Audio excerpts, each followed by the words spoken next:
So వేద సరస్వతి నగర్లో మనకి ఓపెన్ ప్లాట్స్తో పాటు ఇండిపెండెంట్ హౌసులు కూడా ఉన్నాయి. ఓపెన్ ప్లాట్స్, ఇండిపెండెంట్ హౌసులు ఇక్కడ రెండు సేల్ చేస్తూ ఉన్నారు. ఇప్పటి వరకు మనం చూసాము. ఇదిగోండి ఓపెన్ ప్లాట్ అంటే ఓపెన్ ప్లాట్స్ అయితే ఇదిగోండి, మీరు ఇందాక వెనక హౌస్ చూసాము. ఇదిగోండి ఓపెన్ ప్లాట్స్. ఓపెన్ ప్లాట్స్ మంచి మెజర్మెంట్స్తో అండి.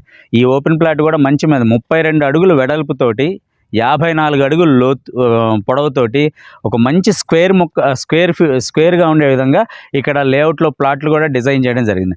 అదేవిధంగా మనం ఇటు చూస్తున్నాము. ఇక్కడ ఏంటంటే మీకు ఒక హౌస్ కూడా కట్టబడి ఉంది. ఇక్కడ ఇండిపెండెంట్ హౌస్లు కూడా సేల్కు ఉన్నాయి. ఇక్కడ ఇండిపెండెంట్ హౌస్లు రెండు రకాలుగా ఉన్నాయండి. ఒకటి 45 lakhsకి, ఒకటి 70 lakhsకి. ఇప్పుడు మనం చూస్తుంది 70 lakh ఇండిపెండెంట్ హౌస్. 45 lakh కూడా సేమ్ టు సేమ్ ఇలానే ఉంటుంది, కొంచెం తగ్గుతుంది. ఇది 25 గదుల్లో కట్టిన ఇండిపెండెంట్ హౌస్ 70 lakhs.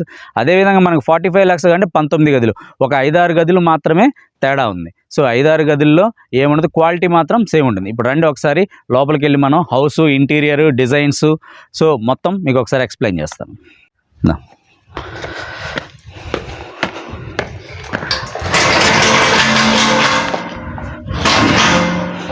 సో మనం హౌస్లోకి వచ్చాము. హౌస్లో ఏంటంటే మనకి ముందు పక్క చాలా ప్లేస్ ఇచ్చారు. అదేవిధంగా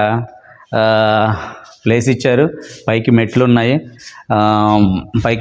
ఇక్కడ కూడా మనకి ఏదైనా వాష్ ఏరియా కానీ దేనికైనా సరే మనం ఇది యూటిలైజ్ చేసుకోవచ్చు. సో ఈ మెయిన్ ఇండిపెండెంట్ హౌస్కి సంబంధించి ఏంటంటే మూడు పక్కల సందు అనేది ఉంది. మనం బట్టలు ఆరేసుకోవాలన్నా వెంటిలేషన్ కోసం ఏంటంటే కాంపౌండ్ వాల్ సపరేట్గా, హౌస్ సపరేట్గా ఉంటుంది. ఈ మధ్యలో సందు ఉంది. ఈ సందులో ఏంటంటే మనం పూర్తిగా మన ఇంటి చుట్టుపక్కల మనం తిరగచ్చు. హ్యాపీగా మనం తిరగచ్చు. అట్లా మన ఈ హౌస్కి కాంపౌండ్ వాళ్ళకి మధ్యలో గ్యాప్ అనేది ఉంది. అదేవిధంగా ఇటు సైడ్ కూడా, బ్యాక్ సైడ్ కూడా ఇంటికి మూడు వైపులా మనకి ఈ సందు అనేది ఇవ్వటం జరిగింది. ఈ గ్యాప్ అనేది ఇవ్వటం జరిగింది. ఇది నాకైతే చాలా బాగా నచ్చింది.